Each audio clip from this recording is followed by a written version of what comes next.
Welcome to another episode of The Good Listening To Show, your life and times with me, Chris Grimes, the storytelling show that features The Clearing, where all good questions come to get asked and all good stories come to be told. And where all my guests have two things in common. They're all creative individuals and all with an interesting story to tell. There are some lovely storytelling metaphors, a clearing, a tree, a juicy storytelling exercise called 5, 4, 3, 2, 1, some alchemy, some gold, a cheeky bit of Shakespeare, and a cake. So it's all to play for. So yes, welcome to The Good Listening To Show, your life and times with me, Chris Grimes. Are you sitting comfortably? Then we shall begin. Welcome, thrice welcome. Let's go for 4. Welcome again to Cal MacAninch, who is a half man, half Viking from the point of view of also being I am Spartacus. He's just survived rowing across the Atlantic. And so this is, Cal's kindly agreed to come for a second pass or a second row through the clearing to talk about his extraordinary epic quest of rowing in a squad of 5, 3,000 miles across the Atlantic as part of the Talisker Whiskey Challenge for Atlantic Body and Soul, which was the name of your boat, I believe. Maybe it wasn't, but that's the charity you were there to row for. So welcome back from your epic quest, Cal MacAninch. How are you? Hello, how you doing? Just to clarify, our name was Atlantic Body and Soul. We were rowing for 2 charities, one of which was Body and Soul, which is based in London, but has a reach far beyond that, and The Junction, who are based in Edinburgh. And they both deal with young people's mental health. The Body and Soul dealing with people who've experienced childhood trauma, and The Junction is a drop-in centre for young people in Leith, in North Edinburgh. And they both help young people navigate a way back from suicidal thinking. So it was a great honour and privilege to be able to row across the Atlantic for them. And you're attaching yourselves to that specific charity. What was the journey and the reason why that was the charity you fixed upon to help? Well, initially I was part of another crew, and somebody in my other crew, their relative I'd worked with Body and Soul and I'd been cared for by Body and Soul, and said they were an amazing charity and that we should speak to them. And we spoke to 3 charities in total, had meetings with them for an hour long just to talk to them. And Body and Soul, the meeting went so well with them that we had a second meeting, so we did a 2-hour chat, and we just felt an instant connection with them. So that's why we chose Body and Soul. And The Junction is just we knew people who were connected to The Junction in Edinburgh. They wanted to do something for local people as well.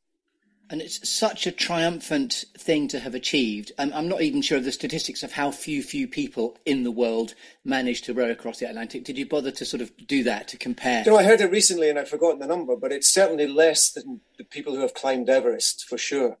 And it is one of those great expeditions that elemental things that people still feel inspired to do or to hear about. And it was just something that fired my imagination, and it wasn't quite what I imagined. I thought it was going to be this communing with nature and lots of wildlife and whales and dolphins and even sharks. In actual fact, we didn't see any of them. we saw more whales and dolphins up the north of Scotland when we did our training, believe it or not. We thought we were going to be surrounded by them in the Atlantic Ocean, and we saw 1 million flying fish instead. So that was the sort of creature of choice that most showed up, is that right? Indeed, yeah. And they hit you in the face and they go down your vest and they're all over the place. And we spent so much time, they land on the boat and you then have to rescue them and try and throw them back into the sea again. So we spent a lot of time doing that and cursing flying fish, to be honest. Okay. So they're not arriving as free supper. You want to get them off the boat as quickly as you can. Exactly, yeah. And some of them were tiny. So little baby things. So as soon as they're hatched, they must be able to fly. And part of me was thinking, because the day before we finished, I was looking out. I wasn't rowing. I was looking out to sea, and there was about 15 of them all took off at once. It was like a squadron of flying fish. And I had the idea that, because mankind is poisoning the seas as we speak, that all the fish were communicating to each other that we must evolve, we must grow wings. Let's get out of here, guys, before it's too late. Yeah, they did it well with feet back in the day. It did, exactly, yeah. So next it's wings. So flying fish are the new world order, basically. Exactly, yes. So we're going to come on to the curated structure as before. I thought it'd be really intriguing to, if I may, not to be too prescriptive, but use the extraordinary expanse of the Atlantic as a metaphor for your clearing, and then for me to just really explore with you how extraordinary a feat it was, but also how it must have changed you, because I can imagine that you were a very different man that set off than the one that arrived, and indeed your squad of 5 must have had an extraordinary shared experience, but also you must have gone, I would imagine, the whole gamut of human emotion must have been experienced through the course of the journey. Pretty much, yes. So how long have you been back? So how's morale and what's the sort of timeline of when you arrived back? Been back about 2 weeks. I think I got back 2 weeks today, actually. And since then, the weekend just passed there, Saturday, Sunday, I've been back out with our club, Eastern, again. We're a coastal rowing club. I was coxing on Saturday, then I was rowing on Sunday. And the good news is that my bum feels good at last. Your bum has recovered. This is a world exclusive. Exactly. Cal MacAninch, Scottish actor extraordinaire, his bum has recovered. Exactly. You don't realise how important that is once I start to tell you. Yes, and by the way, your good lady, goodly Ms. MacAninch, also, Shauna MacDonald, told me about something that you all got very versed on. The thing you need to avoid was trench foot of the arse, if I may say so. Yeah, well, the first row out of La Gomera, I could feel my arse going, and it didn't let up until we actually finished, because the two things you need to heal is to stop rowing and to keep it dry. And it's the two things you can't do. So for 6.5 weeks, it just got worse and worse and worse. And so 6.5 weeks was the epic quest in its sort of inception to completion. That was how long? Yeah, approximately, yeah. It was 39 days. Wow. 39 days, yeah. And when I saw the most extraordinary film sequence of you arriving back, you were a bearded, majestic, sort of almost like a Ben Gunn, and you all looked fantastic because, obviously you must. I don't know how much lighter you were when you're half the man you arrived back being, I'm sure. So what happened to your weight during the course of the? You all lose weight, but we were very. One of our crew members, Matt, was very thorough. And he was given the task of sourcing the food and understanding about how much we needed to take in terms of calorie intake. And so he was on. So he's what 6'3", 6'4". He was on 6,000 calories a day, and I guess I was on about 5,000 a day. So you've got the dry, desiccated food, the expedition food that you had to have. We had two of those a day, plus a pudding, plus. We made our own breakfast, muesli / porridge. If you added hot water to it, you could make it into a porridge. But it was full of fruit and nuts and all good things. And also we added nut butter to it and honey and maple syrup to make it absolutely calorie dense. Great way to start the day, And yes, keep going. I was going to say, it's not as if there is a sort of luxurious sort of galley where you can prepare your food. This is an extraordinarily small craft, isn't it, as well? Yes, and there was 5 of us on it as well, so about 26, 27 feet. And they made for 3 or 4 people, and we had 5 on it, so it was always problematic. The fact space was problematic. But in terms of food, we also had what were called snack packs as well, because we were told by nutritionists advised us that we had to drink water every 20 minutes to half an hour, but also, because we knew that, but we also had to eat every 20 minutes to half an hour. So we had these snack packs, which were usually, we had dried fruit and things, but we had chocolate-covered nuts and chocolate bars and all sorts of things, a whole variety. So there wasn't boring what we were eating. There was always a variety of stuff to eat. And we were pretty good. Matt was very robust when it came to, have you eaten? Da, da, da. Have you drunk? Da, da, da. He was great at that. He was, making sure that we all kept on it, because sometimes we were so tired that it'd be very easy just to go, I'm going to sleep, I'm not going to drink, and I'm not going to eat. But no, he kept on us, and we kept up. So, and he was there very also important. And he was pulling, important to keep your nutrition going. Yes, and he wasn't just there doing the food. He was pulling his weight, obviously, in terms of. He's the most powerful. He's the most powerful rower in the boat. Yeah, he was putting in, every time he put in a shift, he was using an awful lot of energy. But we had to keep fueled, and we had to keep hydrated. Very, very important. UK Health Radio, the station that makes you feel good. UK Health Radio, the station that makes you feel good. And even before you set off, in the story that you were telling me about the journey to come, even then it was this idea of being 2 hours on, 2 hours off, 2 hours on, 2 hours off, relentlessly for the entire epic quest. So I know it's a sort of fairly facetious thing to say, but I've been going to the gym recently, and even rowing for 5 minutes, I thought, phew, that's knackering. So I was just full of respect for just the sheer tenacity and what was that like? Because you couldn't stop. It was relentless. Well, first of all, we did. Most crews take 2 or 3 years to prepare for this in terms of raising money, raising profile, and training. We did it in less than a year. But in saying that, we had a rowing coach called Gus Barton, who's rowed the Atlantic twice. He's coached many teams to world records. So he would give us a training plan every week, which we would have to, we didn't have to follow it. You chose to follow it or not. And he would adapt it depending on, like the guys were working 5 days a week. So depending on what their schedules were like, or my schedule was like, he would adjust it, or you would do what you could. Yes. But basically he was building us up. He was strengthening our core and our movements. And building up the time we spent on the rowing machine, the erg as it's called. Yeah. So, my final row before we left for La Gomera, I was to do 2 hours on the rowing machine. Now, 2 hours on the rowing machine is a lot harder than rowing 2 hours at sea, believe it or not, because you're the rowing machine, and quite often just a wall and a gym in front of you. So it's mind-numbingly boring. Whereas at sea, you've got everything around you, the beauty and the waves to negotiate, and the crew members, and it's much, much easier to do. But my last row, for instance, I rowed 27,000 kilometers and meters.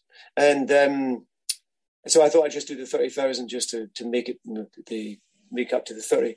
And that felt quite okay. Yes. Because I'd built it up and built it up and built it up. So then when we went to sea in La Gomera, it was a lot hotter than we'd expected it to be. We were told the first week would be quite cool. We might need our full weather gear because there might be storms and things. When we left La Gomera, it was baking hot.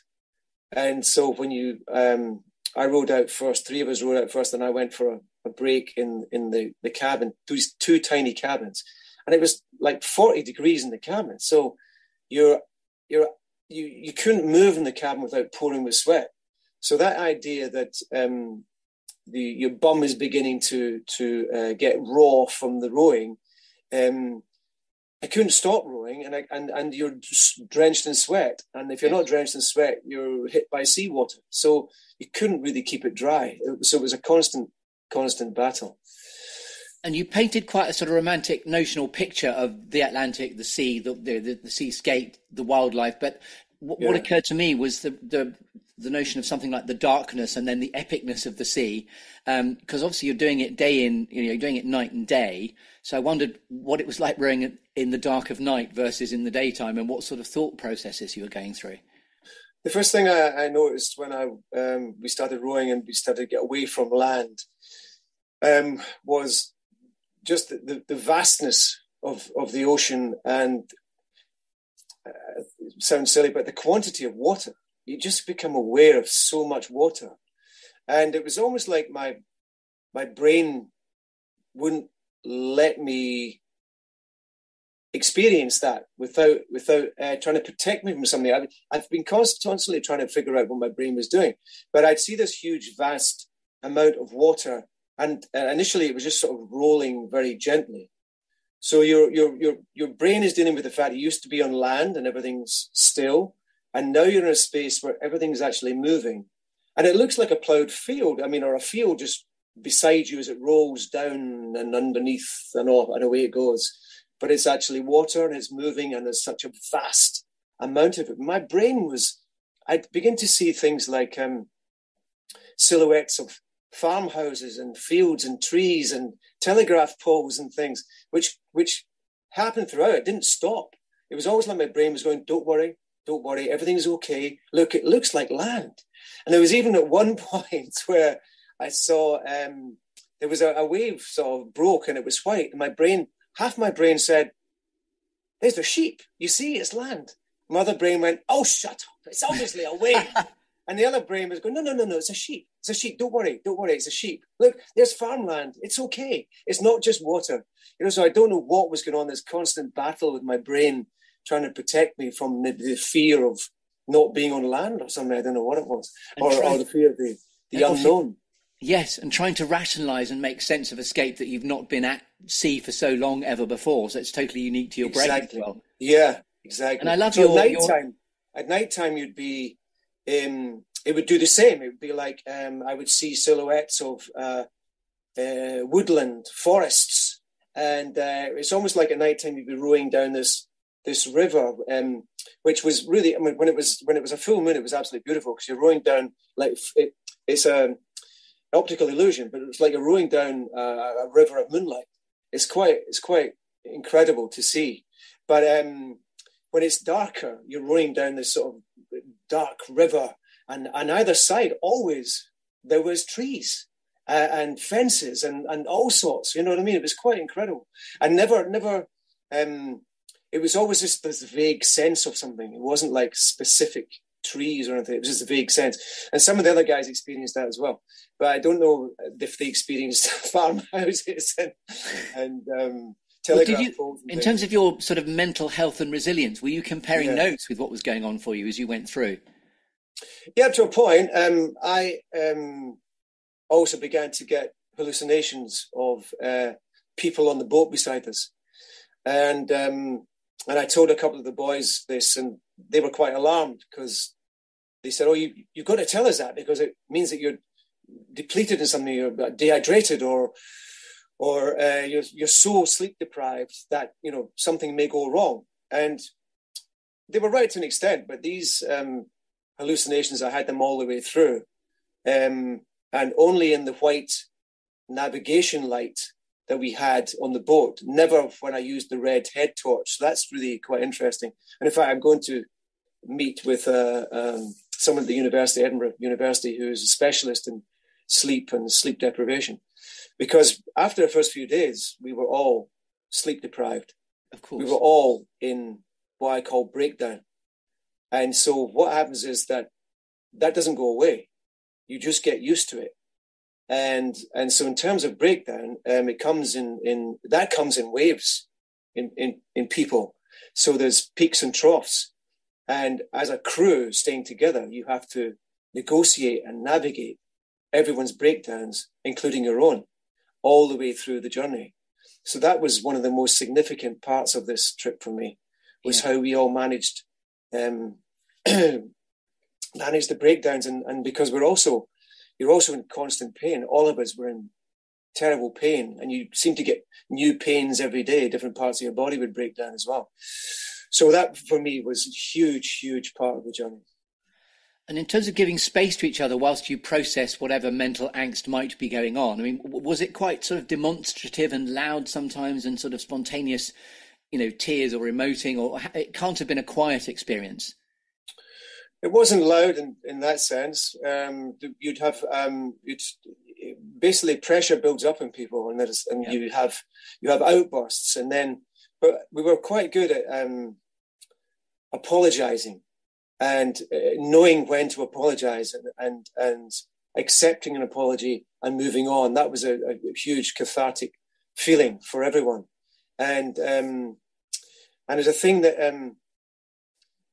I've was trying to process the whole experience and the interaction of everyone on board. And the conclusion I came to was in any of these group situations, especially when you're under incredible pressure, there's something that you really need. And I'll tell you that word in a second to make things function. But what was interesting for me was there was another couple of guys that we met who were rowing, and they also left from Edinburgh. But I met them afterwards. One of the guys is Jamie's ex-military. And after they had finished as well, we were chatting about the row. And he used to drive boats for the Special Boat Service. Very small teams of elite soldiers, sailors, I suppose, with the Navy. But, top military people, personnel. And he said they had two rules on the boat. And one was that if you make a mistake or you're out of order, you apologize. And you also accept the apology from other people and you move on. And the other thing, and this is what really surprised me, and this was the conclusion that I'd come to myself, but I was surprised that they used it in the military, was he said, you need to have kindness. And I just went, oh my God, that's exactly what you need. So in terms of the military saying, you need kindness. You need to look after each other. You need to be kind. I thought that was absolutely tremendous. And interestingly, that's the conclusion I came to myself, because there's no place for aggression and anger, because you're so frustrated. That's what naturally comes out. But if you can somehow turn that into kindness for people and forgiveness, then the journey for everyone is so much better and healthier. And I think people can use that, and not just in crossing the ocean. They can use it in any group dynamic. Yes, extraordinarily powerful stuff. And the hope is that you've arrived at a tighter unit of teamwork makes the dream work. It sounds like you are very close, and it could have gone either way, it would seem. Yeah, and you know what?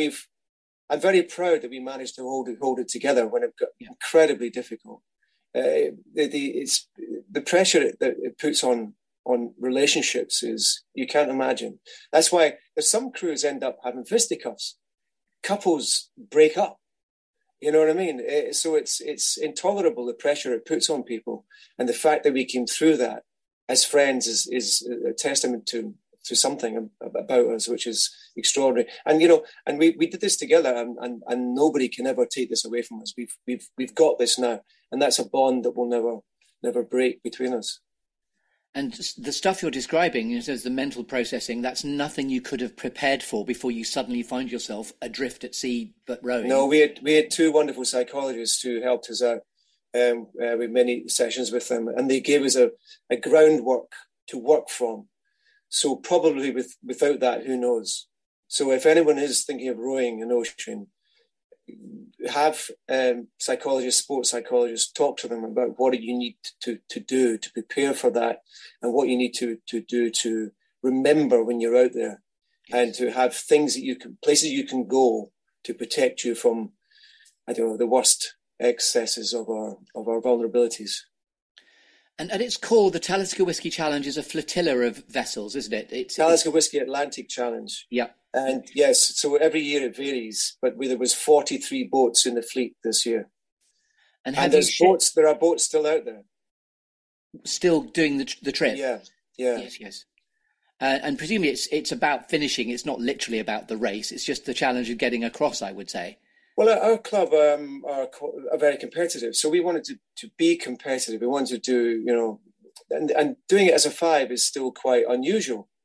So there was a chance, if we got the right conditions, we could have set the record for the fives. But quite early on, we had technical difficulties, and we lost power 3 times. So by the end of the first week, we knew we were out of competition. And in terms of morale, certainly for me, I felt completely debilitated by that, because I felt as if I'd let a lot of people down. Now remember, I'm already in breakdown, so I'm not thinking straight. But I was overwhelmed by the sense of letting people down. And when Shauna, my wife, had booked a flights to come out and stay with us, expecting us home by a certain date. And now it looked like we weren't going to be in by that date. So I'd messed up that as well. So I'd let down my wife and kids. And it was just quite overwhelming. And in fact, I spoke to Sean after one night shift, and I learned, don't phone home after a night shift, because you've got the sat phone, you can have a short phone call.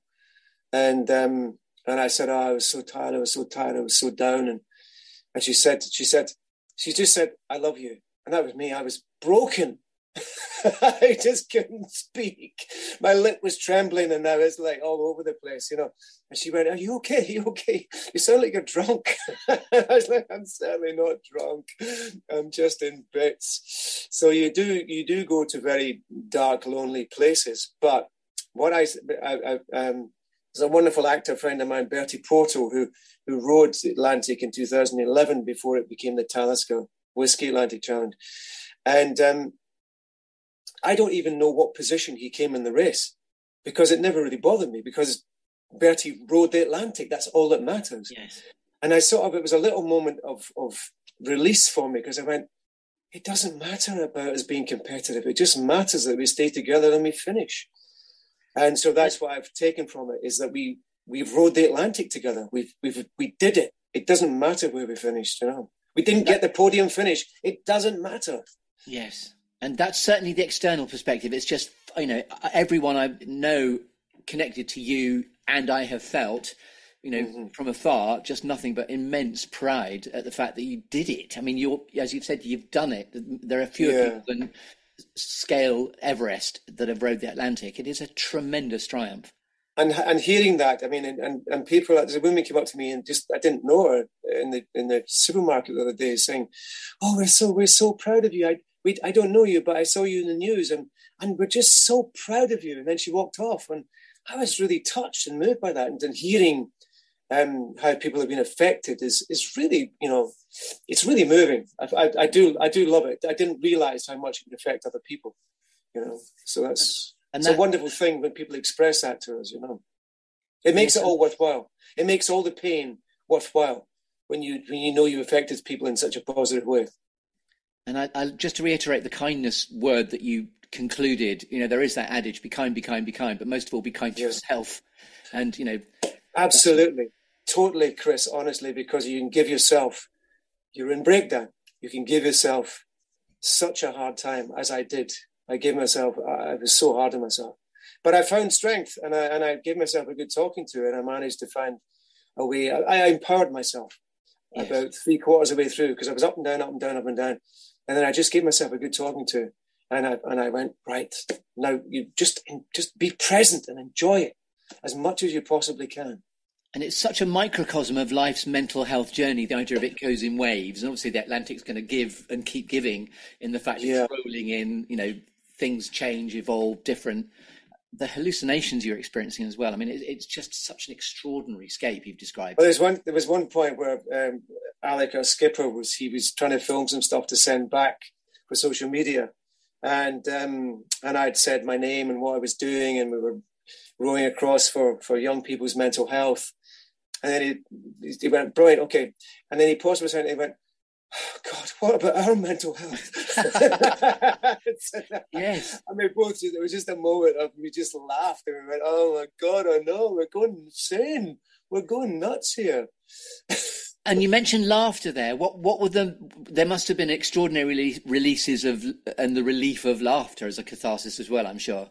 Yeah, it was always delightful when we found something to laugh at. It was also a lovely moment where, again, Alec and myself, with a morning of, probably about an hour or so, of poetry recital. We just started reciting and that was delightful. So maybe... Oh, sorry, you went quiet there. You recited what, sorry? Oh, poetry. We did all the poetry we could remember. So it was like, maybe that's what we needed, was more art on board to keep ourselves sane, Maybe there's a metaphor in that as well. And you've done a soundscape yourself of doing some Rabbie Burns poetry. When I was reminding myself of the stuff that you've done in your career, you've actually read you've recorded a lot of Rabbie Burns as well. I have, for the BBC, yes, indeed. That was a while ago. So I can just imagine you starting to pontificate the complete works of Shakespeare as you row across. Yeah. And by the way, when we're going to come on to what I'd like to do is just go into some of the construct, because I think it could be lovely and delicious analogy stuff. So if we can agree that your clearing is the Atlantic, and we've been getting great, this is where we've been rowing across mentally in any case.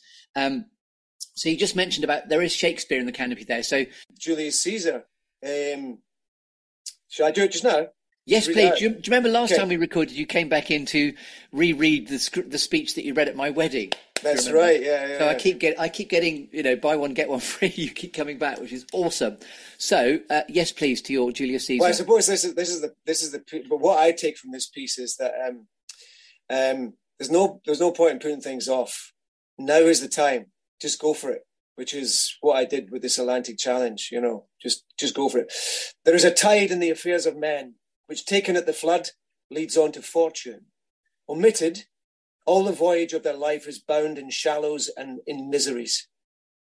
On such a cruel sea are we now afloat, and we must take the current when it serves, or lose our ventures. So that's it. So just borrowing from the construct of the good listening to stories of distinction and genius, this is obviously in spades a story of distinction and genius, just from the very epic quest fact of what you've achieved. So to borrow from some of the construct, we'll talk about shaping first of all, because it's 4 things that have shaped you. So how would you describe, and we don't have to make it as linear as this, but how would you say the journey has shaped you now that you've done it? I feel very humbled. I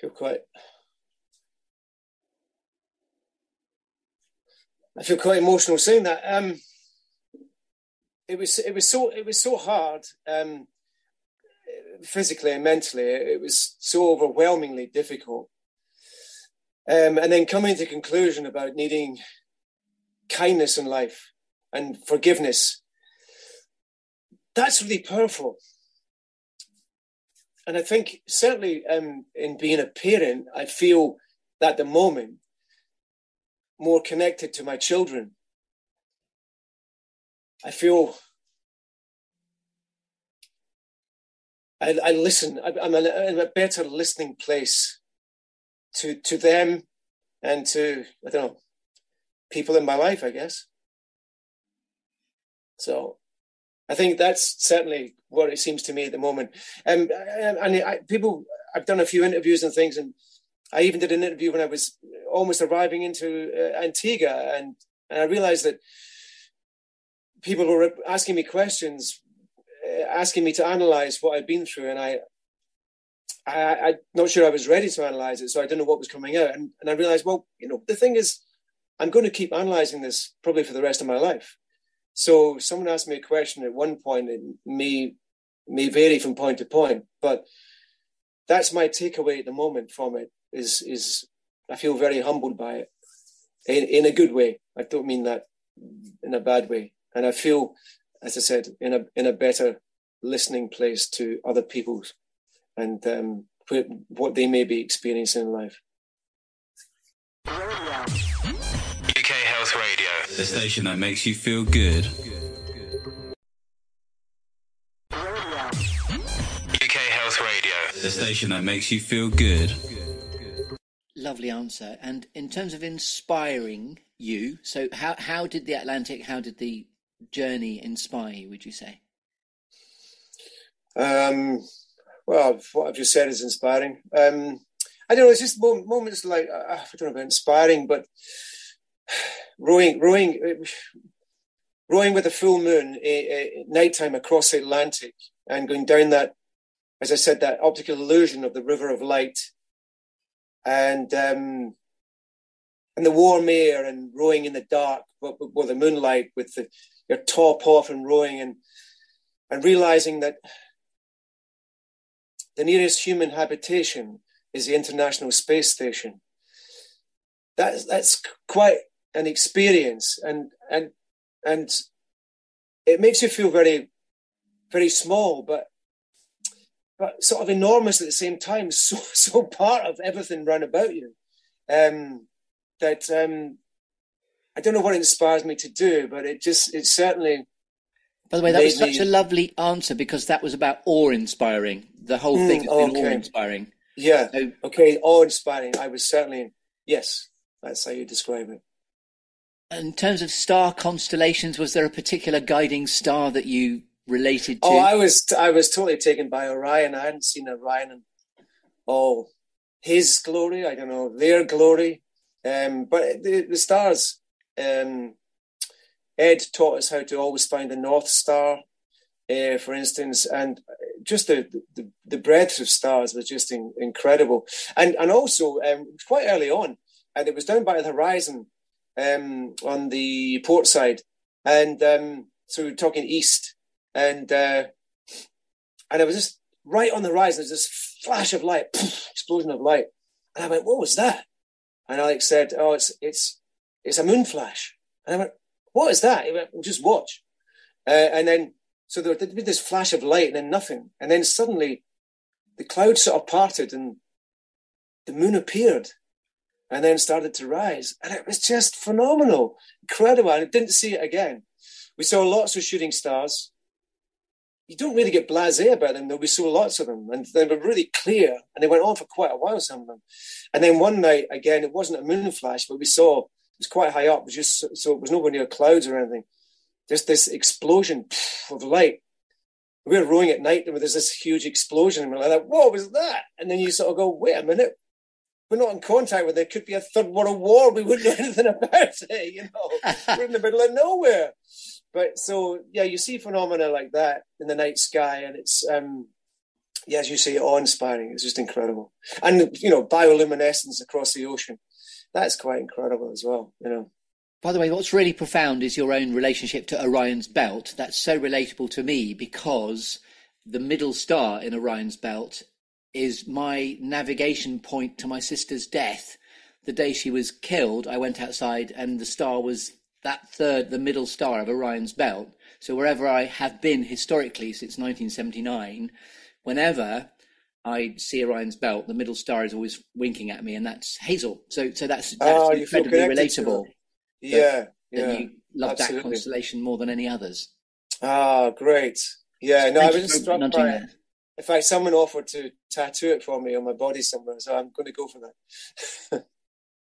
Wonderful. And so in the construct now, it's two things that never fail to grab your attention, which in the construct normally is, squirrels, but there aren't many squirrels unless you're hallucinating at sea. You have described flying fish, but mid-row, everything you've described, mid-turbulence, mid-joy, mid all the gamut of human emotions, what would never fail to grab your attention?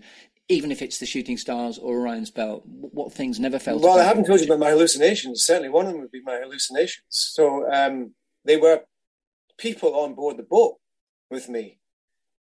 First of all, the first one I saw was my wife on the aft cabin. I saw this figure and I went, "Oh, Shauna, that's Shauna's here, great. And then the next night it was, and the weird thing is my brain knew it was like the flagpole and the flags. It was something hanging off the side of the boat. My brain knew it was something physical that I was seeing as this vision, but the visions were really clear.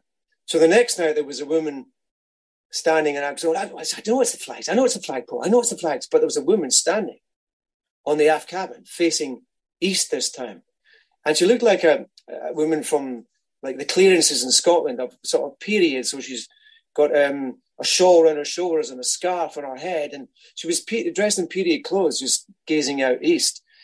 And there was other characters. There was three people appeared right beside Alec, our skipper, when he was rowing, and we had music playing one night. We had music playing a few nights, but the speakers broke, so we didn't have any music for most of the time.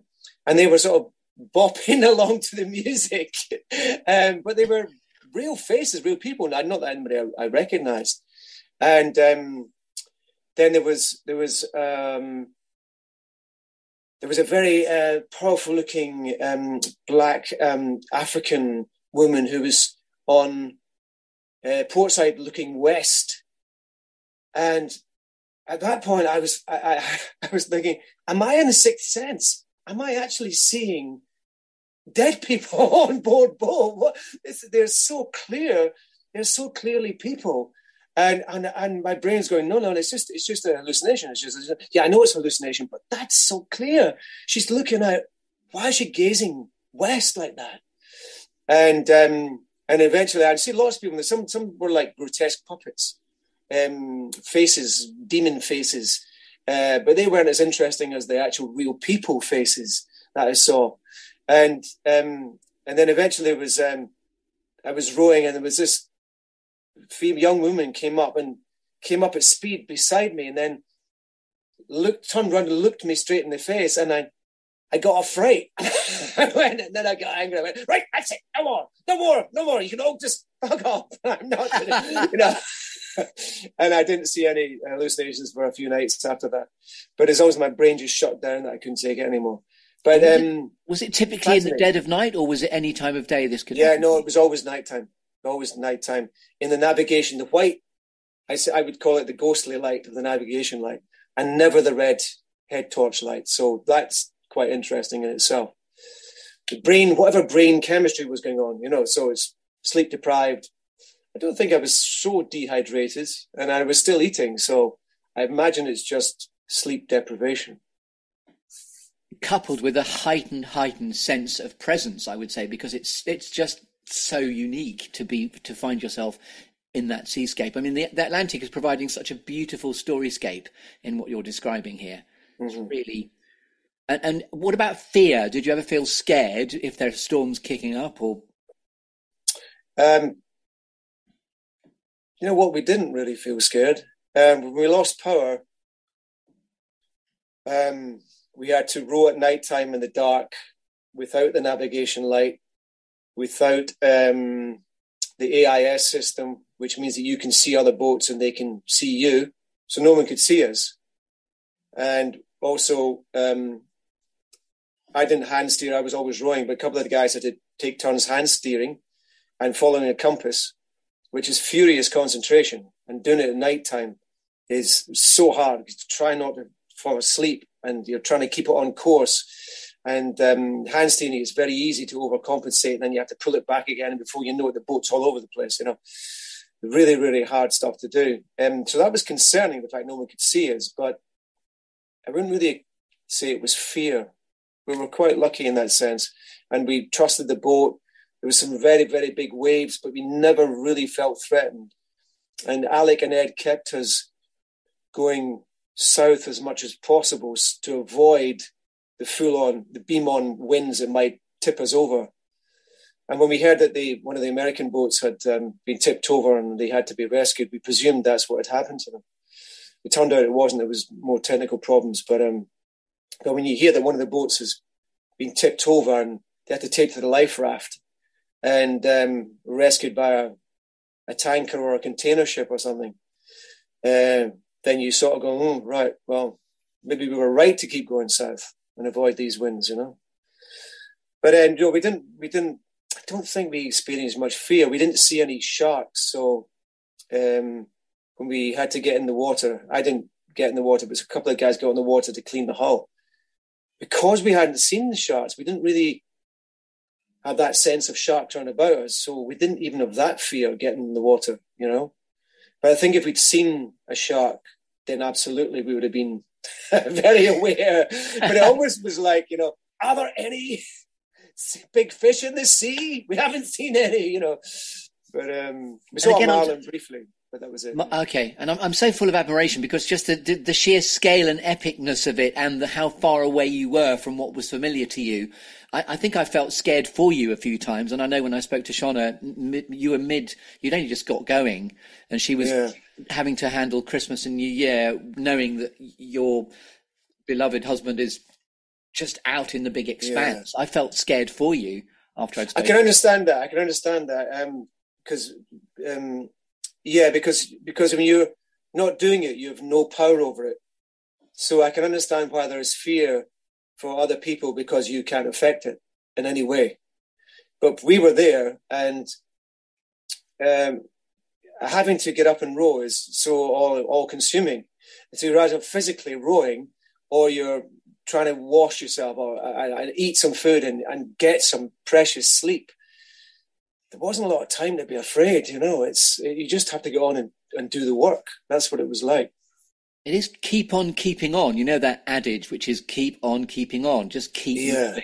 That's what you've got to do. The only way to get through this is to keep doing it, keep doing it, keep doing it, And the pains we had, the pain in my bum was just unbelievable. And you've got to sit in it every day. And it was 3 weeks before I took any painkillers, and then I was like knocking them back like crazy. And but also your hands blister, your feet blister, the oars smack off your shins. They get caught in the waves and they smack off your shins. It's like, I think it used to be a torture by some people. They used to smack people's shins with bamboo poles. That's what it's like. And the pains. In fact, yesterday I caught my shin, so it's still very delicate. And the pain, because of that sort of the nerves running down the shin or thereabouts, it goes right through your body. And it's very painful when your knees are all cut and scraped and your shins bruised. And that's just some of the pain. One of the guys, he got his feet got infected and his knee swelled up and he couldn't kneel. It was now he couldn't row for 2 days. Another woman from another boat, she fell and hit her face first off the deck, and she had a massive swelling coming out of her head. And so there's this pain. You're living with pain constantly. But here's the thing, and something I realized on the boat: we knew it was going to end once we got to the other end. Once we got to the other side, we knew it would stop. Just get there, fight through the pain, get there. It will stop. And I had a whole new respect for people who have chronic pain and can't see a way out of it.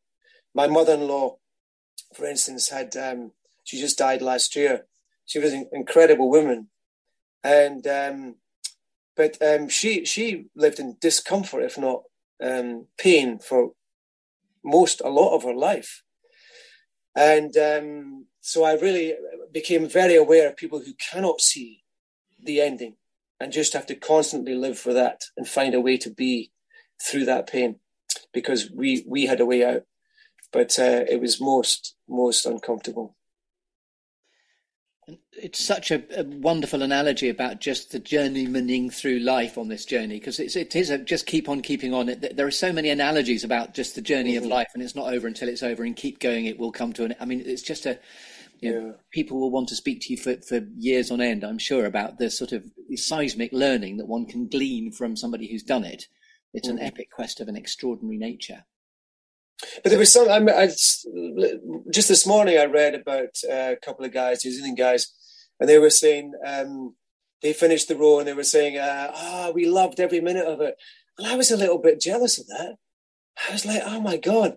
But I don't know whose journey is going to be more valuable in life. Somebody who really suffered through the journey, or someone who thought it was just brilliant. I don't know. I'm with you. I'm with the suffering. I think crafting. I think you learn more. Pain. Out of adversity comes great creativity.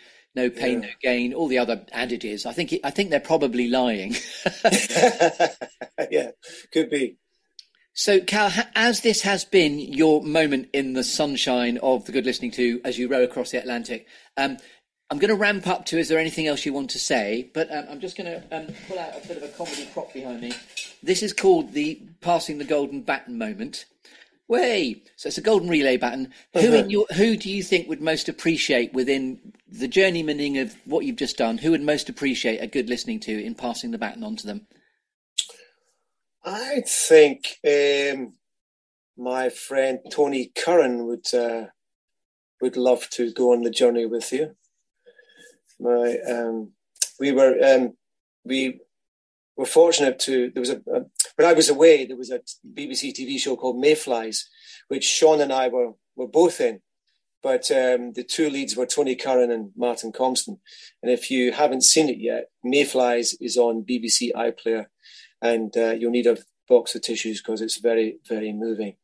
But it's almost like Tony. It was almost like the part was created for Tony. It was just perfect role, and it was great to see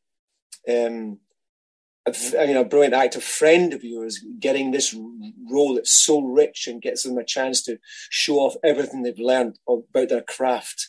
And that's what it felt like with Tony. And he would love this, Johnny.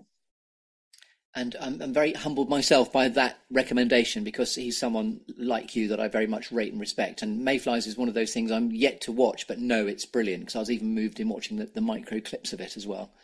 So I know the basic premise of it. So thank you for that, Cal. So that is passing the golden baton, please. And your mission, should you choose to accept it, is to furnish a sort of warm introduction clang in the background. And now, as this has been your moment, and thank you so much for taking a second row pass through the clearing. That was such a rich conversation.